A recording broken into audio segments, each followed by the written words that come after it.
Puji nama Tuhan, pada malam hari ini kita bersama-sama akan belajar Alkitab bersama-sama dengan saya, Pendeta Linus Baito dari STT Aletheia. Kita akan memahami bersama-sama topik kita pada malam hari ini, yaitu membangun spiritualitas keluarga. Membangun spiritualitas keluarga. Tentu dalam kesadaran kita bersama-sama di masa pandemi ini. Saya ingin mengajak kita bersama-sama sebelum lebih lanjut, nanti saya akan menyajikan sesuatu dan dari firman Tuhan pada malam hari ini kita akan bahas dari Amsal pasal yang ke-4. Sebelum lebih lanjut, mari kita bersama-sama berdoa, mohon pertolongan Tuhan, sebab hanya oleh penerangan Roh Kudus kita dapat melakukannya. Mari kita berdoa. Bapa di dalam surga, kami sungguh bersyukur malam yang indah ini Tuhan sediakan bagi kami, sekelompok jemaat Tuhan, ingin belajar bersama-sama Tuhan di surga dari kebenaran firman Tuhan, tentang bagaimana kami membangun spiritualitas keluarga.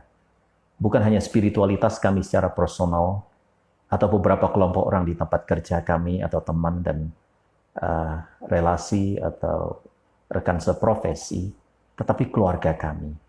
Karena inilah yang Tuhan wariskan kepada kami, orang-orang yang kami cintai di sekeliling kami. Berkati waktu ini, berkati percakapan ini lewat hamba-Mu dan juga dengan interaksi dengan rekan-rekan, dan biarlah semuanya dari awal sampai akhir Tuhan berkati. Juga peralatan yang kami pakai, jaringan kami semua. Hamba juga berdoa agar bukan hanya secara spiritual kami sehat, tetapi juga secara kesehatan fisik Engkau anugerahkan kepada kami. Dalam nama Yesus Kristus, Tuhan dan Juru Selamat serta Kepala keluarga, kami berdoa. Amin. Bapak Ibu sekalian, saya ucapkan selamat bergabung bagi yang sudah bergabung. Puji nama Tuhan. Sekali lagi saya menyambut dan saya berharap kita semua dalam keadaan baik-baik. Pada saat ini, tadi yang saya sudah katakan adalah kita akan bersama membahas satu topik tentang membangun spiritualitas keluarga. Kok pakai kata membangun ya Pak? Ya apa sebelumnya belum dibangun? Ya mungkin yang sebelumnya kita membangun spiritualitas sendiri, atau dari antara Bapak Ibu pelayan Tuhan membangun spiritualitas jemaat yang lain. Tetapi bagaimana dengan keluarga kita sendiri? Nah kalau Bapak Ibu mungkin juga sudah membangun, sudah ada mesbah keluarga, sudah ada format, ya, fondasi spiritualitas keluarga. Mari saat ini kita coba lihat kembali dan bangun kembali. Sebelum membahas bagian firman Tuhan, tapi izinkan saya mengajak kita melihat kembali situasi kita di masa pandemi ini. Saya menemukan beberapa sumber Bapak Ibu, dan mungkin Bapak Ibu juga, Bapak Ibu Saudara juga melihat, bahwa karena pandemi ini, COVID-19 ini membawa sejumlah dampak yang negatif, yaitu yang pertama kita melihat dari segi pertumbuhan ekonomi. Sejak mulai Mei yang lalu, ada negara-negara yang sudah mulai minus 8 sekian pertumbuhan ekonominya. Saya ngutip dari IMF yang dirujuk oleh East Asia Forum. Indonesia hari ini dalam situasi juga minus 3 sekian ekonomi kita. Ini kita perlu prihatin. Tentu dampak selanjutnya adalah pengangguran. Saudara, kita mengenal dengan Undang-Undang Cipta Kerja, Presiden mengatakan ada 9 juta lebih orang menganggur di masa sekarang ini. Indonesia juga, The Jakarta Post meliput hal seperti itu. Bagaimana dengan pendidikan? Dari New Scientist, saya melihat data bahwa pendidikan, emosi, keadaan sosial anak sekarang berubah juga karena pandemi. Ya, mereka sekolah dari rumah, mereka tidak ketemu teman lagi, dan ya, mereka hanya berada di ruangan dan sulit sekali untuk pergi kemana-mana. Tidak bisa bertanya leluasa. Kadang-kadang jaringan juga mati. Kedua putri saya juga mengalami hal seperti itu. Lost signal, dan kadang-kadang juga untuk reconnect lagi susah. Dan psikologi mereka juga terganggu. Perilaku sosial masyarakat bagaimana? Di Science Direct mengatakan bahwa perilaku sosial masyarakat juga berubah. Bukan sesederhana karena kita harus pakai masker, kemana-mana harus cuci tangan, jaga jarak, saudara. Tetapi penuh dengan kecurigaan. Saya ini aman nggak sih di lingkungan seperti ini, dan seterusnya. Dan bahkan kita lihat rumah sakit di Amerika kasusnya pada waktu itu sangat meludak, di negara kita juga di beberapa kota itu siaga terus sampai hari ini orang takut ke rumah sakit. Bagaimana dengan keagamaan?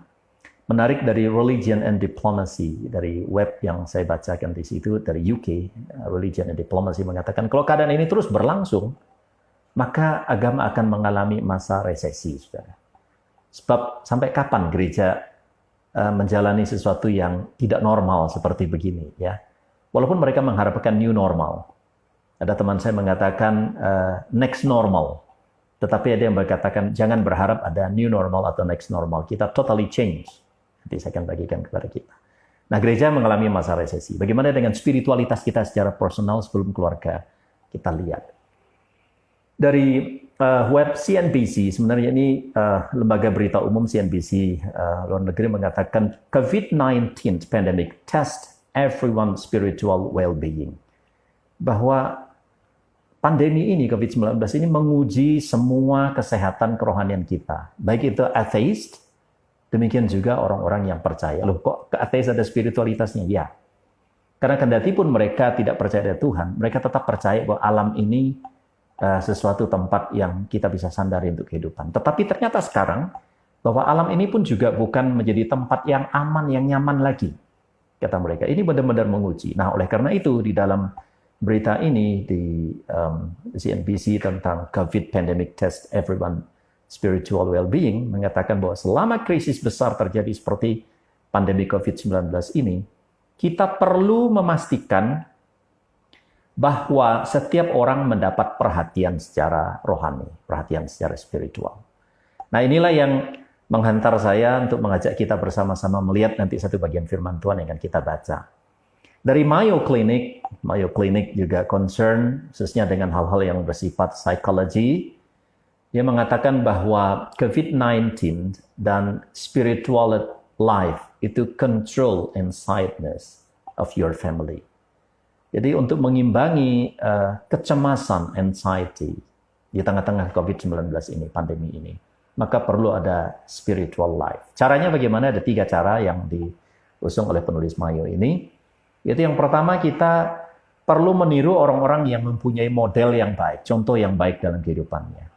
Kita bisa belajar banyak hal, sekarang kita online, kita bisa mengakses banyak hal. Yang berikutnya adalah dalam keluarga, kita perlu menjawab pertanyaan-pertanyaan anak-anak kita, anggota keluarga kita seputar meja makan. Nah, kembali keluarga tradisional gayanya adalah kumpul di meja makan. Itu mari kita pikirkan bersama.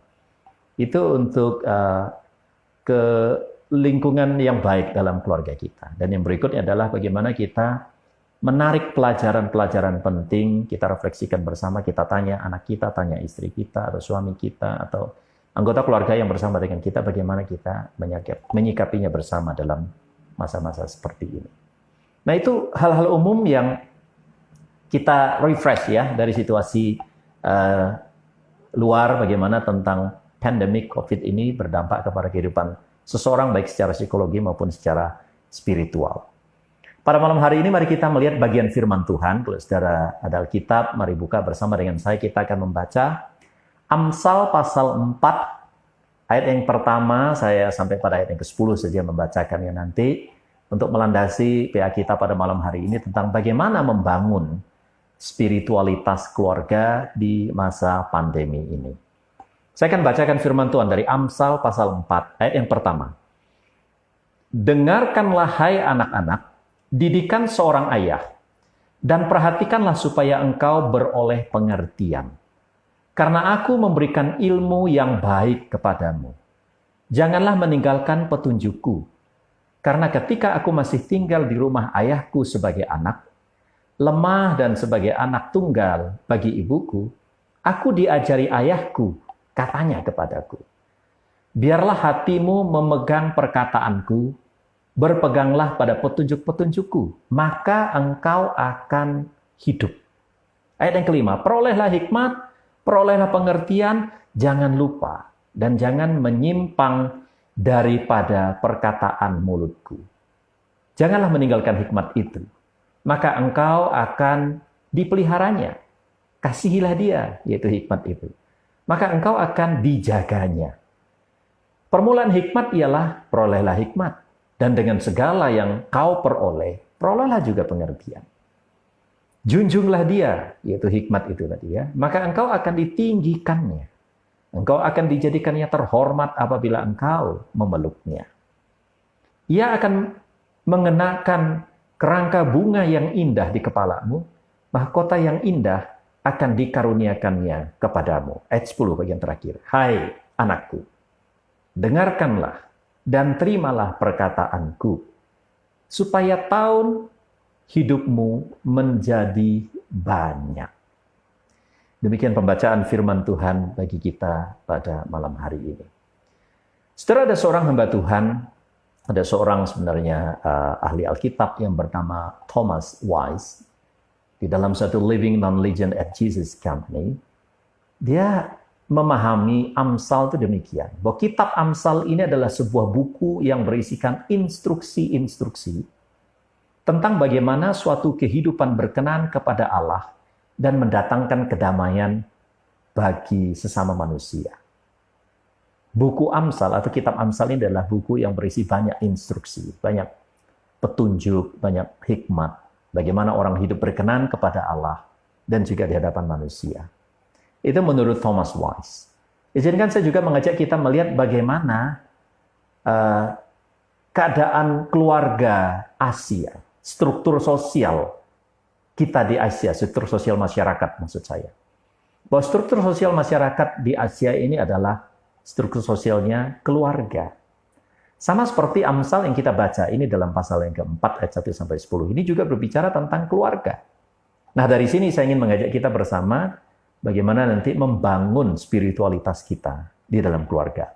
Sebab saya yakin Bapak Ibu di tengah-tengah masa seperti ini kita banyak berkecimpung di dalam keluarga kita. Kendati kita kerja, kita juga banyak berkecimpung di dalam keluarga kita masing-masing. Nah, kalau kita menghadapi stres dalam pekerjaan, kalau kita menghadapi stres menghadapi pendidikan anak-anak, relasi dalam keluarga, maka kita melihat jawabannya nanti adalah di dalam pembangunan spiritualitas keluarga. Dari firman Tuhan yang kita baca tadi, saya mencermati, saya merenungkan, ada bagian-bagian penting yang indah yang kita bisa pelajari bersama untuk cara membangun spiritualitas keluarga, yaitu peran seorang ayah. Ada ibu disebutkan di situ sangat minor sekali, tetapi di sini ayah. Halo para ayah yang ikut dalam program pada saat malam hari ini, ya ibu yang di samping ayah atau anak yang di samping ayah bisa tepuk-tepuk bahunya. Ya ini ayah, ya perannya. Melalui firman Tuhan di dalam Amsal ini kita melihat peran ayah. Saya menemukan ada 5. Bapak Ibu Saudara sekalian, peran ayah di sini dalam membangun spiritualitas keluarga. Yaitu yang pertama, calling. Itu panggilan bagi ayah. Yang kedua adalah education. Pendidikan yang ayah harus perhatikan bagi keluarganya. Yang ketiga adalah leadership. Bagaimana kepemimpinan seorang ayah dalam keluarga. Dan yang keempat itu adalah integrity. Bagaimana integritas seorang ayah di dalam kehidupannya. Kalau kita bicara tentang spiritualitas keluarga, tentu kita nanti mau ayah-ayah itu memiliki integrity yang baik. Dan yang terakhir adalah reward. Hadiah apa, faedah apa yang anak-anak kita akan dapatkan, keluarga kita akan dapatkan apabila seorang ayah berperan di dalam pembangunan keluarga. Mari kita lihat bersama-sama beberapa peran itu. Yaitu yang pertama, calling. Di ayat yang pertama dikatakan, dengarlah. Kita mengetahui bahwa kata dengarlah di dalam perjanjian lama ini kita ingat di dalam bahasa Alkitab, Shema. Ya, kata ini memang menggunakan kata Shema. Memang kata Shema ini, dengarlah. Itu bisa berarti seruan, bisa juga berarti discern, cermatilah. Tetapi, saya pakai malam hari ini, kata ini artinya calling, panggillah. Ini sebuah panggilan. Bahwa di tengah-tengah masa pandemi ini, ayah mari kita berperan memanggil anggota keluarga kita untuk pembangunan spiritualitas. Saya juga pada saat ini mengajak kita, para ayah, memanggil para ayah, saya juga seorang ayah, bagaimana kita concern dengan spirituality dari family kita, dari keluarga kita. Family dalam pengertian ini adalah kita dengan pasangan kita, dan anak-anak, kalau Tuhan percayakan pada kita ada anak-anak, serta mungkin yang sudah punya menantu, yang sudah punya cucu, atau kita masih menantu, ada mertua kita, ada orang tua kita, that's family. Calling atau dengarlah, Shema, ini panggilan kita dari Allah untuk memanggil keluarga dan panggilan kita juga kepada anggota keluarga kita. Di masa pandemi ini saya menemukan lagi satu artikel dari Baptist News Global di Amerika basically ini. Bagaimana dia menyerukan bahwa don't expect church return to normal after pandemic. Jangan kita berharap gereja untuk kembali kepada keadaan normal seperti sebelum pandemi. Nah, kita melihat bahwa gereja-gereja pada saat ini masih ada yang online karena di daerah merah belum bisa diizinkan kita untuk jalur in person service di dalam kebaktian. Nah, kalau gereja dalam kendala begitu, maka jawabannya sekarang adalah gereja itu di dalam keluarga kita masing-masing. Seorang yang bernama Carol Childers ketika diinterview oleh The Baptist News Global ini melihat bahwa kita perlu kreatif. Kita perlu melihat terobosan-terobosan untuk perubahan-perubahan agar keluarga kita, agar jemaat kita tetap dibangun di masa pandemi ini. Jangan berharap seperti dulu. Dan kita melihat ke depan yang baru. Peluang apa yang kita bisa lakukan. Nah, saudara melihat hal itu, memang dampak dari pandemi ini sejak mulai terjadi ketika di Wuhan pada waktu itu kita melihat New York Post, saya liput di sana bahwa ada 430 pada waktu itu di bulan Februari Maret ya, 430 keluarga di China terancam bercerai, mengajukan gugat cerai, dan angka itu terus bertambah hingga belakangan ini. Di USA Today melaporkan bahwa ketika Amerika juga dalam berat-beratnya itu ada 734 keluarga yang diancam bercerai. Di Arab Saudi lebih banyak. Tempo.co, Tempo Koran di negara kita meliput 7.482 keluarga yang terancam bercerai. Bagaimana dengan kita di tanah air? Media Indonesia melaporkan 534 keluarga karena pandemi ini. Di Jawa Barat, di mana itu juga dalam keadaan pandemi. Saudara, kita melihat ini krisis terjadi. Khususnya di keluarga-keluarga di negara kita, banyak terjadi KDRT juga. Ya, akhirnya para istri tidak betah dan dia mengusulkan untuk memisahkan diri dari pasangannya atau suaminya. Saudara, ini keadaan yang mengerikan. Dan kita perlu berdoa, jika spiritualitas keluarga kita dibangun, maka keluarga kita akan baik. Dan Tuhan akan menolong. Dan kita percaya sebagai keluarga Kristen, kita tentu tidak merasa senang mendengar berita itu tadi, kita prihatin juga. Tetapi bagaimana dengan keluarga jemaat Tuhan? Mungkin juga kita dalam kondisi krisis di depan keluarga kita. Mari kita bawa di hadapan Tuhan, bangun kembali mezbah. Ini ada calling, ada panggilan, Shema, ayat pertama. Dengarkanlah. Memang ini seruan dari ayah kepada anak. Tetapi ini juga seruan bagi kita para ayah untuk juga memperhatikan spiritualitas keluarga kita masing-masing. Yang kedua, perannya adalah education. Peran seorang ayah adalah memperhatikan pendidikan keluarga kita. Pendidikan apa ini? Ya, pendidikan umum di masa-masa pandemi ini, tetapi yang terlebih penting adalah pendidikan kerohanian. Di sana dikatakan di dalam ayat yang pertama, instruksi, ya, pendidikan, pengertian, dan juga doktrin atau pengajaran. Ya, kata instruksi itu arahan. Seorang ayah harus tahu mengarahkan bagaimana keluarganya di masa-masa seperti ini. Memperhatikan pendidikan keluarganya. Bukan hanya saudara bisa menyediakan pulsa, line, ataupun jalur untuk anak-anak kita bisa mendapatkan pendidikan dan ibadah juga. Tetapi bagaimana dengan pendidikan spiritualitas kita? Adakah kita sungguh-sungguh mau mendengar suara Tuhan berbicara kepada kita di tengah-tengah masa seperti ini? Saat ini mungkin mentalitas seperti Maria ya dalam cerita Marta dan Maria, kita mendengar suara Tuhan. Apa yang Tuhan mau bagi kita untuk belajar dari masa-masa sukar seperti ini? Saudara, menarik di Unair News sempat saya melihat bahwa untuk mengatasi bagaimana kita melaksanakan pendidikan yang sukar di masa pandemi ini, maka seorang penulis artikel, dia juga adalah seorang pengamat pendidikan, mengusulkan bahwa yang pertama ciptakan lingkungan keluarga yang harmonis di keluarga kita, sehingga anak-anak kita bisa mendapat pendidikan yang baik. Karena skop kita semakin sempit, anak-anak kita juga nggak keluar rumah, maka ciptakanlah lingkungan keluarga yang baik. Yang kedua, katanya di sini adalah memilih pendidikan, metode pendidikan keluarga yang baik.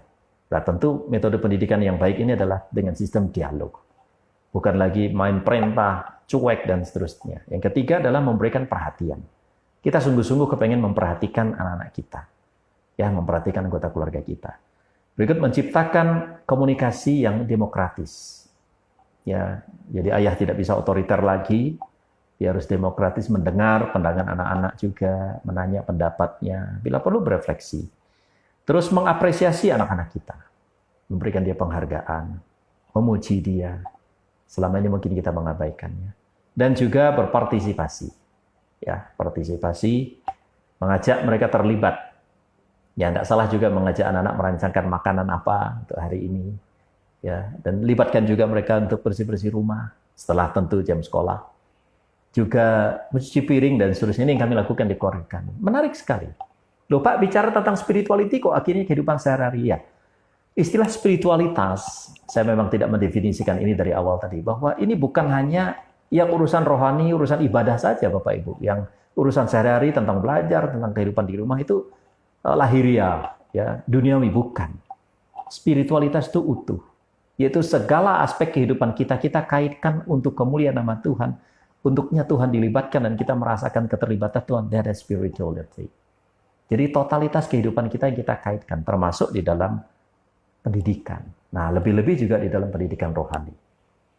Saya mengutip apa yang pernah diucapkan oleh Dr. James Dobson, yang beliau terkenal, Bapak Ibu, ada yang mengerti beliau tentang focus on family. Dia mengatakan demikian, jika Anda tidak memperkenalkan Kristus kepada anak-anak Anda, maka Anda akan kehilangan mereka. Inilah hal terpenting yang harus Anda lakukan dan menjadi pilihan bagi anak-anak Anda. Di dalam spirituality, education ini, pendidikan ini, perhatikan juga anak-anak kita mengenal Kristus, Juru Selamat dan Tuhan kita. Jadi kalau kita tidak memperkenalkan Kristus, kata James Dobson, maka kita akan kehilangan dia selama-lamanya. Akan sulit sekali mengarahkan anak-anak kita dan anggota keluarga kita atau pasangan kita apabila mereka tidak ada dalam Yesus Kristus.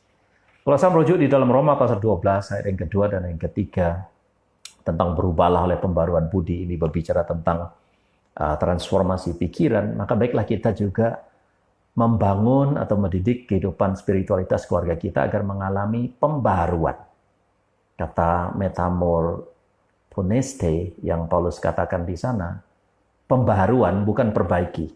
Bukan hanya supaya kelihatan baik dalam arti begini Bapak Ibu, baik secara estetika, wah kelihatannya baik, indah, bukan. Tetapi totally renew, ya, diperbaharui. Dikatakan di sana renew, not renovation. Bukan hanya untuk diperbaiki, direnovasi saja. Saat pandemi ini juga untuk memperbaharui spiritualitas kita. Bukan hanya untuk yang indah-indah kita pakai format digital seperti ini. Yang berikutnya recreate, artinya diperbaharui, recreate. Diciptakan ulang, bukan hanya repair. Bukan hanya ya kayak mobil kita besok dikenteng gitu, kayak panci kita besok dikenteng gitu. Bukan hanya itu. Tetapi sungguh-sungguh di-renew. Dan yang berikutnya adalah mengenai diperbarui ini adalah redesign. Dirancang ulang kehidupan kita. Mari kita merancang ulang kehidupan spiritualitas keluarga kita. Bukan hanya reframe, mengulang yang dulu kembali ke konsep yang lama. Supaya ada kenormalan seperti yang dulu. Enggak. Mari kita desain ulang, redesign. Sekarang waktunya. Tentu saat ini memang tidak cukup banyak waktu untuk kita bahas bagaimana cara mendesain ulang. Bapak Ibu bisa diskusikan ini lebih lanjut tentang spirituality kita. Ya, yang salah satunya adalah di tengah media seperti ini, bagaimana kehidupan spiritualitas kita juga terus diperbaharui. Ya, itu tentang aspek pendidikan, peran ayah. Nah, yang ketiga, peran ayah menurut Amsal pasal yang keempat, ayat 2, ayat 3, sampai yang kelima, itu adalah tentang leadership.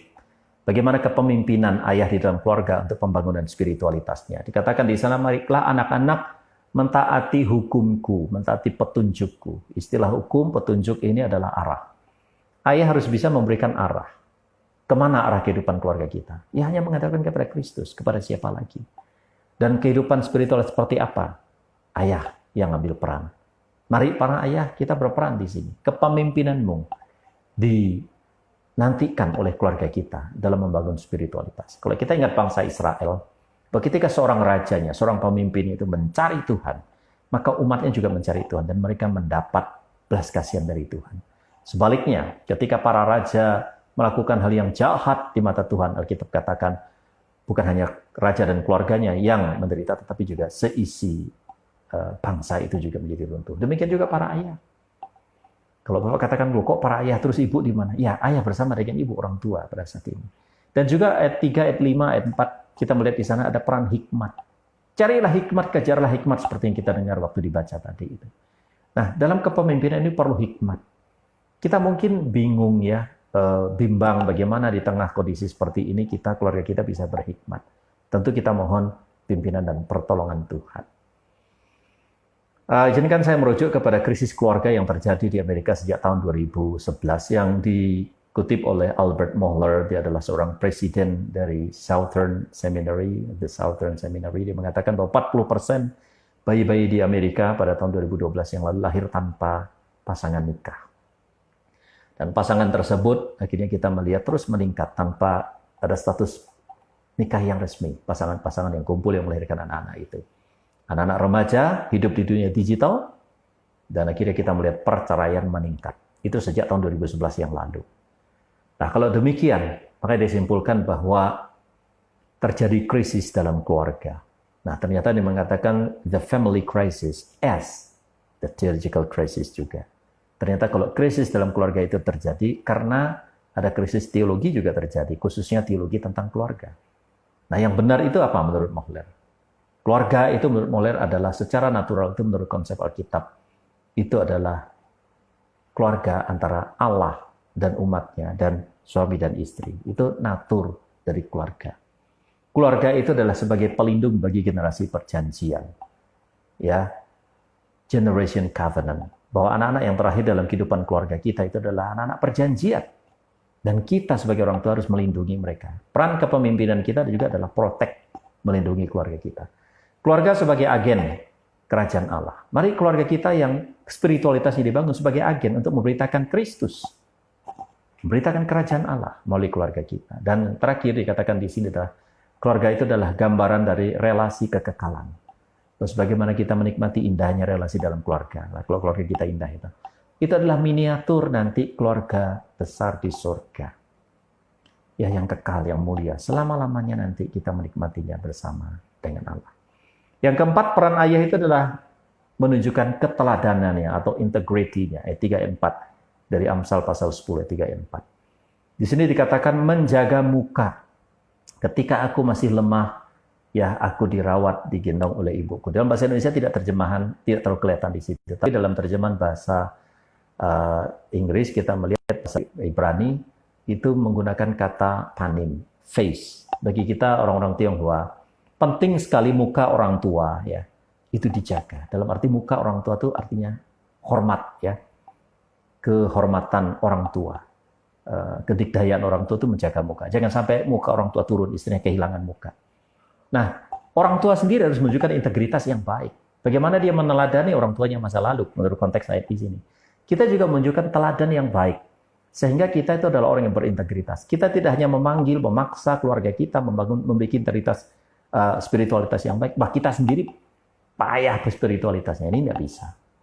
Saya sendiri juga menjadi tantangan bagaimana anak-anak kami melihat spiritualitas saya, melihat spiritualitas istri saya. Bagaimana kita waktu pagi ya berdevosi, minta pimpinan Tuhan, minta pencerahan dari Tuhan melalui firman-Nya. Dan sepanjang itu kita menghidupi firman Tuhan. Anak-anak melihat. Dan anak-anak kami pada waktu malam mereka juga merenungkan firman. Saya sungguh bersyukur tidak lagi diperintah-perintah. Dan dia juga kadang-kadang menulis bagian firman, membaca Alkitab secara serial. Itu secara fisik. Nah, itu sarana untuk membangun spiritualitas. Banyak cara yang lain. Intinya, kalau kita sebagai orang tua memiliki integriti yang baik, maka spiritualitas kita akan berdampak kepada kehidupan anak-anak kita. Nah, kalau keluarga di mana ayah tidak berperan, data di US juga mengatakan 63% anak-anak muda bunuh diri karena ayah tidak berperan. 70% anak-anak di DO dari sekolah mereka, 75% anak-anak terlibat narkoba, 80% masuk dalam penjara, 80% perilaku mereka menyimpang. Jadi ada penyimpangan perilaku, baik perilaku sehari-hari maupun perilaku seks. Kita lihat sekarang banyak terjadi. Dan yang terakhir mengerikan, 90% anak remaja lari dari rumah. Oleh karena itu penting, saudara, kita memiliki integritas yang baik. Kalau kehidupan kita sebagai orang tua berintegritas yang baik, sebagai buah dari spiritualitas kita yang bertumbuh, maka anak-anak kita juga akan dibangun. Nah, yang kita melihat di sini adalah cara untuk membangun spiritualitas kita. Kalau kita merujuk kembali di dalam Roma pasal yang ke-12 ayat 4-8 itu bicara tentang karunia Roh Kudus kepada jemaat, kepada orang percaya. Mari kita juga membangun kehidupan karunia keluarga kita, yaitu anak-anak kita izinkan juga. Ada di sana disebutkan bernubuat, melayani, mengajar, menasihati, membagikan, memimpin, dan berkemurahan. Dalam hal ini mari kita juga menunjukkan integritas yang baik. Mungkin ini ada sekitar 7 ya aspek karunia, tidak semuanya. Salah satunya mungkin tentang melayani, tentang tadi mengajar, peran edukasi kita, tentang menasihati, tentang memimpin, dan juga tentang bagaimana kita berkemurahan. Nah, ini bagian dari spirituality life kita. Ada karunia rohani yang kita bisa tunjukkan, dan kita harapkan anak-anak di keluarga kita juga mengikutinya. Yang terakhir, Bapak Ibu, adalah reward. Ayat yang ke-10 mengatakan kalau kita sebagai ayah menunjukkan peran yang baik dalam keluarga, maka anak-anak kita yang mendengarkan pendidikan dari ayah, maka mereka juga akan mendapat umur yang banyak. Di sana kan umur yang panjang. Kata panjang, kata banyak di sini adalah rabah di dalam bahasa Ibrani. Rabah artinya riba, begitu limpahnya. Jadi kalau orang membangun spiritualitas yang baik, kehidupan keluarganya baik, ada reward dikatakan oleh Amsal di sini. Sekali lagi karena ini kitab hikmat, waktu kita mengikuti petunjuk yang baik, maka ada hal yang indah, hal yang baik yang dalam kehidupan keluarga kita. Saya menemukan atau membuat akronim tepatnya tentang keluarga dalam bahasa Inggris. Family, kalau Bapak Ibu mau catat boleh. Family ya, F-A-M-I-L-Y. Ini untuk mengkonklusi bagaimana kita membangun kehidupan spiritualitas keluarga kita. Yaitu F, family. F yang pertama bicara tentang faith. Adakah ayah-ayah, adakah ibu, adakah kita semua memiliki iman dalam Yesus Kristus? Yang kedua, E, ya, affection. Family, F, A, affection. Affection itu cinta kasih. Affection itu belas kasihan. Bahwa kehidupan kita penuh dengan cinta kasih. Karena iman kita kepada Kristus, kita juga menunjukkan cinta kasih. Ketiga itu M, mindset. Ya, apakah pola pikir kita harus diubah? Bahwa pandemi ini kita perlu terobosan-terobosan baru untuk kehidupan spiritualitas kita. I, innovation. Ada inovasi-inovasi baru apa yang kita bisa gapai? Mungkin malam hari ini format kita nggak banyak ya, tapi Bapak Ibu terinspirasi untuk berinovasi membangun kehidupan spiritualitas keluarga kita. Bukan hanya inovasi untuk keluarga, untuk pekerjaan, untuk usahamu saja, tetapi juga termasuk inovasi di dalam membangun spiritualitas keluarga kita. L, family. L itu loyalist. Marilah kita menjadi orang-orang yang setia, yang loyal. Pertama kepada Allah, yang kedua terhadap anggota keluarga kita. Y, yang terakhir adalah yielding, bagaimana kehidupan kita berdaya guna, membawa benefits, membawa keuntungan bagi banyak orang. Nah, ini gambaran dari kehidupan orang. Jadi ini adalah reward.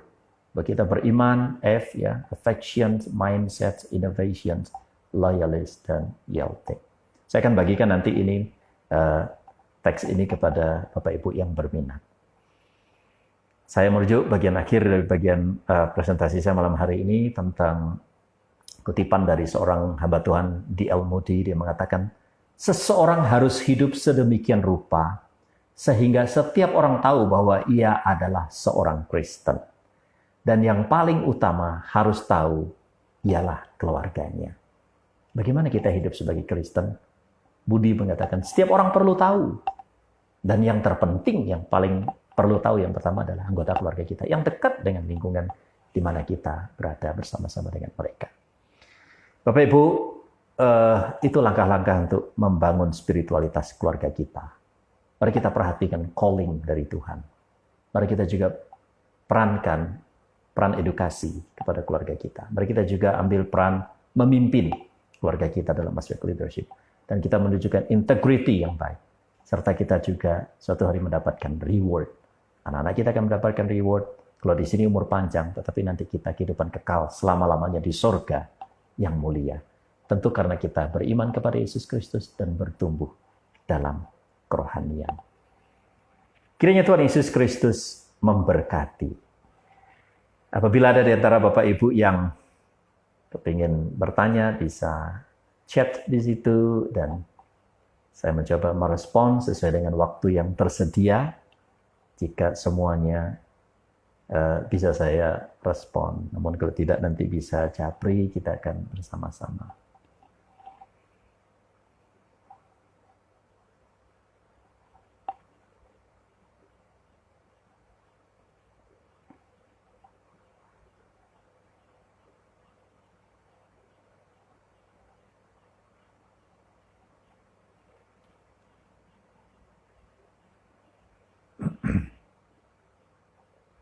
Ya, Bapak Ibu, saya melihat di sini beberapa di antara kita memberikan Ya, ya, ini dari Pak Andreas. Bagaimana cara kita bisa mengajar agar tidak meninggalkan hikmat?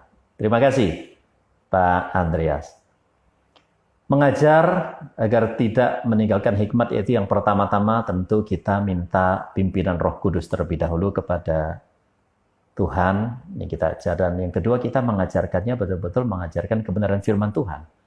Kita bukan hanya mengajarkan pengalaman kita saja. Tentu kita orang tua punya pengalaman. Nah, saudara, bahwa kebenaran Alkitab dan pimpinan dari Roh Kudus itu melampaui pengertian dan pengajaran yang ada di dunia itu. Itu langkah pertama yang harus kita lakukan. Kita dengan rendah hati mohon hikmat Tuhan, pimpinan Roh Kudus, dan kita ajarkan itu adalah kebenaran firman Tuhan. Nah, kalau yang tadi saya katakan mengajar kebenaran firman Tuhan, tentu kita juga pertama-tama harus belajar. Kita harus rendah hati belajar terlebih dahulu. Salah satunya seperti malam hari ini. Memang Alkitab itu luas, kita perlu pelajari banyak, tetapi ada prinsip-prinsip penting tentang keselamatan, tentang bagaimana kita hidup sebagai anak Tuhan. Itu perlu kita bawa dan bagikan kepada anak-anak kita. Nah, yang kedua, baru kita elaborasikan dengan pengalaman kita, dengan pengamatan kita, dengan bacaan kita dari buku yang kita elaborasikan supaya terintegrasi dengan iman Kristen, jangan terpisah-pisah. Karena dengan demikian anak-anak kita akan diperkaya. Juga kan ada aspek yang namanya aspek relevan dalam kehidupan mereka. Dan itu akan menjadi efektif. Nah, itu dalam topik kita pada malam hari ini tentang spiritual, maka kita perlu juga baca banyak hal tentang aspek spiritualitas. Maka saya katakan kalau kita dengan demikian adalah kita berhikmat. Dan natur dari pengajaran kita, mari kita menginspirasi. Bukan hanya memberi instruksi, kamu harus begini-begini otoriter. Tetapi menginspirasi. Itu Pak Andreas. Pak Tan Jensen, ya, maafkan kalau saya salah membacakan. Bagaimana cara menghadapi jika mungkin ini pasangan dan anak tidak mau percaya kepada Tuhan? Ya, Bapak Jensen, terima kasih. Memang untuk memutuskan percaya kepada Tuhan itu bukan pekerjaan kita, Pak. Ini adalah pekerjaan Roh Kudus. Tugas kita adalah memberitakan kebenaran dan menunjukkan teladan. Tapi kita bisa mohon kepada Tuhan agar Tuhan melembutkan hati pasangan kita dan anak-anak kita kepada Tuhan Yesus Kristus. Dalam diskusi kami ketika mencermati bahwa Eropa sekarang mengalami penurunan orang-orang yang mau menaruh iman kepada Yesus Kristus, ditemukan mereka bukan mengatakan bahwa kekristenan itu tidak logis, bukan. Tidak benar, bukan.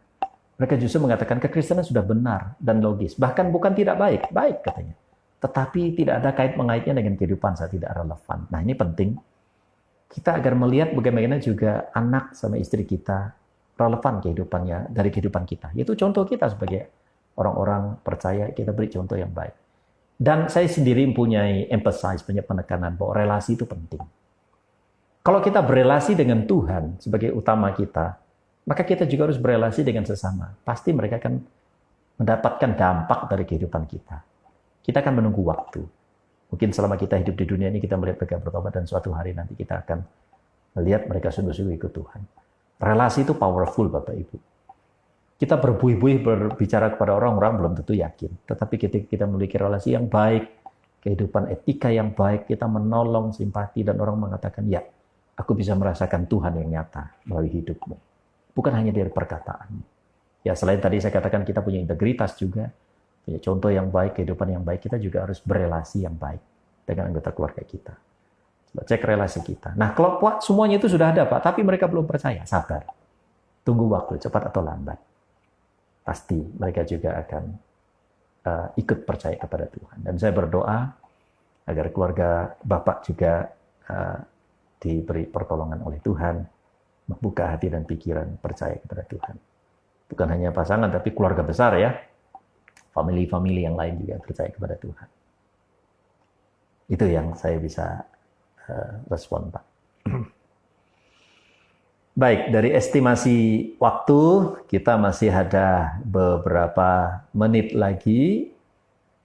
Mungkin sekiranya ada pertanyaan kembali dari Bapak Ibu, saya mencoba meresponsnya terkait dengan topik kita pada hari ini, bagaimana kita memerankan panggil calling sebagai peran ayah memanggil keluarga kita, juga aspek edukasi, ya, education yang ketiga, aspek kepemimpinan leadership yang keempat, integritas kita sebagai ayah, yang kelima ada reward.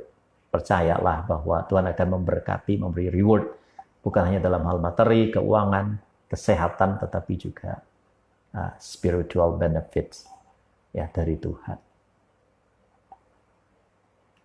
Saya sungguh senang kita bisa berinteraksi pada malam hari ini dan saya berharap agar spiritualitas keluarga kita sungguh-sungguh dibangun sejak pada saat ini. Bagi Bapak Ibu yang sudah tekun membangun spiritualitas keluarga kita di masa pandemi ini, saya mengucapkan selamat dan mari kita berbagi.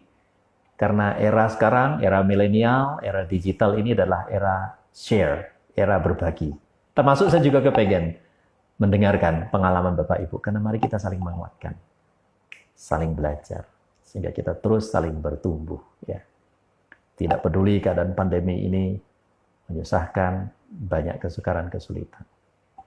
Dan saya percaya dengan niat yang tulus, maka kehidupan keluarga kita akan terus dibangun. Nah, kalau keluarga kita dibangun, nanti jemaat-jemaat Tuhan juga akan dibangun di gereja kita. Dan kita juga percaya negara kita dalam hiruk-pikuknya ini juga akan dibangun. Karena ada anak-anak Tuhan yang hidupnya dekat dengan Tuhan, yang mencerminkan karakter-karakter Kristus. Baik, adakah yang lain? Saya senang dengan respons kita pada malam hari ini.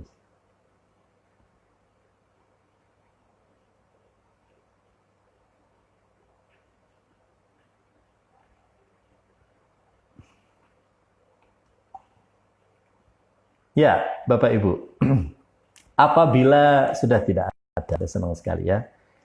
Kita akan sudahi acara PA kita pada malam hari ini. Nah, nanti bisa kita lanjutkan percakapannya melalui forum-forum yang di kemudian Bapak Ibu bisa kontak pengurus atau bagian yang mengorganisir acara ini. Apabila ada pertanyaan-pertanyaan yang lain yang personal, nomor kontak saya bisa didapatkan melalui pengurus. Ya.